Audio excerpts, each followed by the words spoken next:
KL Publications presents DNA, Your Dynamic Network Association. Debate presented by Ryan C. Sanders. DNA, or deoxyribonucleic acid, is a molecule that carries the genetic instructions used in growth, development, functioning, and reproduction of all known living organisms and many viruses. Structurally, DNA is composed of two long strands forming a double helix made up of supermolecules called nucleotides.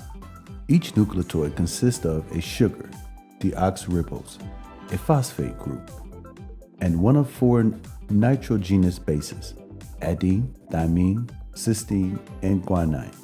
I do apologize if the pronunciations are not correct. Please forgive me. The sequences of these bases encode genetic information, much like letters in a language.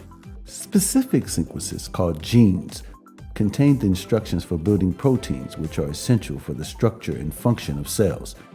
DNA is found in the nucleus of cells, and during cell division, it passes on the next generation, ensuring the continuation of genetic information. DNA is like a special recipe or instruction manual inside every living thing. It tells your body how to grow, how to look, how to work, just like how a recipe tells a baker how to make a cake. DNA gives instructions to your body for everything it needs to do, like what color your eyes will be or how tall you will grow. DNA is inside nearly every cell in your body, and it's what makes you you. Greetings, beloved. Today my name is unimportant. I'm here to present an intellectual debate on this topic. It's important to carefully frame the discussion around the relationship between DNA, biology, and social norms. My goal is to find a way to approach it while respecting scientific facts and social dynamics, aiming for a balance between biological principles and socio-cultural trends. Debate topic: biological foundation versus social constructs, gender, identity, and DNA. Introduction. DNA, the dynamic network association that governs the biological development and identity of all living organisms, is intrinsically designed to ensure the perpetuation of life. The information encoded within our DNA determines the fundamental traits like eye color, height, and biological sex. Historically, these genetic markers have been perceived as fixed, immutable truths. However, in modern society, conversations surrounding gender identity have expanded beyond biological sex, introducing the concept of gender as a fluid and societal constructed identity. This debate seeks to explore the tension between these two perspectives: the biological determinism of DNA and the evolving understanding of gender identity as a human social construct. Key points to discuss: DNA and biological sex.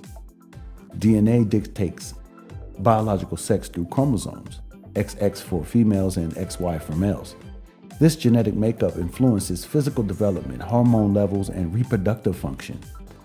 From a purely biological perspective, sex is a fundamental binary aspect of human development with specific roles in reproduction.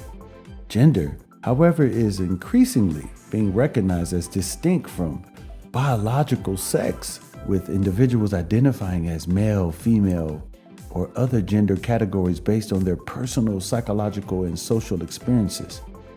Center point for discussion. If DNA is the foundation of biological life and evolution, should society prioritize this immutable genetic blueprint in shaping how we understand gender? Should we challenge or accept the divergence between biological sex and gender identity in social practices and education? Social impact on gender identity. The transgender movement and gender identity discussions emphasize that gender is not strictly tied to biology but can be fluid, self-identified aspect of human experiences. Social movements argue for inclusivity, acceptance, and validation for personal identity choices as fundamental human rights. Advocates believe that allowing individuals to define their own gender encourages freedom, self-expression, and reduces mental health struggles associated with gender dysphoria. Center point for discussion: while inclusivity is important for mental and emotional well-being, should societal norms be reshaped in such a way that they challenge the biological realities? Does placing emphasis on teaching children about fluid gender identities at a young age complicate their understanding of biological sex, potentially blurring the foundational knowledge of human biology, cultural, and evolutionary considerations? Human societies have evolved based on the roles that biological sex plays in reproduction and survival.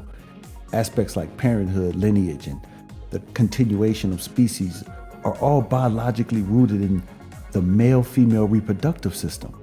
When gender is separated from biological sex, some argue that society risks weakening the core structure that have allowed civilizations to thrive. Center point for discussion.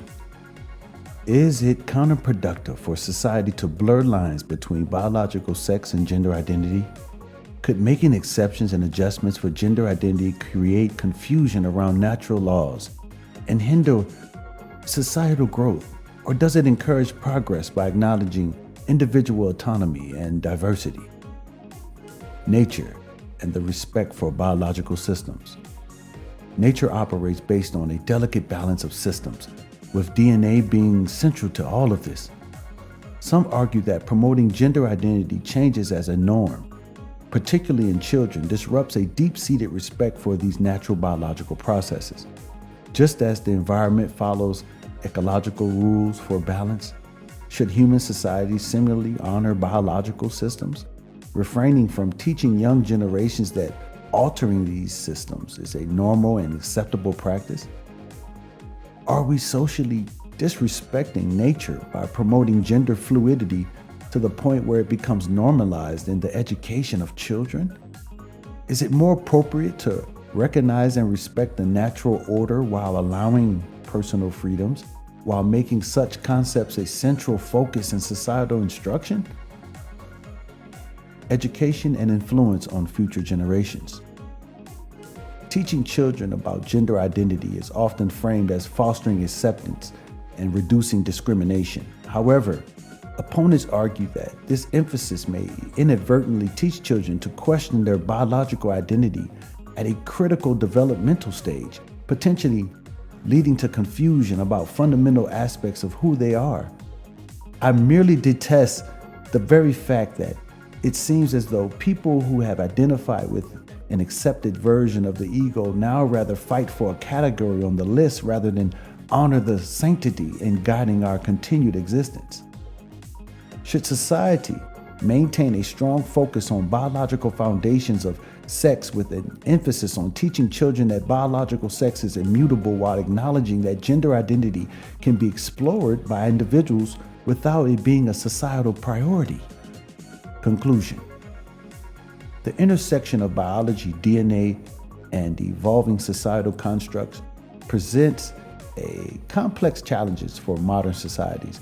While it is essential to respect individuals' choice and freedoms, should there be limits to how much these concepts are integrated into societal norms, especially when it comes to shaping the understanding of future generations? How do we strike a balance between respecting the natural laws of biology and fostering a society that encourages personal identity exploration? Final thoughts for discussion. How do we define the role of biological sex in shaping societal norms and values? Is it possible to respect both biological determinism and gender fluidity without creating confusion in social and educational contexts? What are the long-term consequences of teaching children that gender is fluid while biological sex remains a fixed characteristic encoded in our DNA? Thank you for listening. Please subscribe.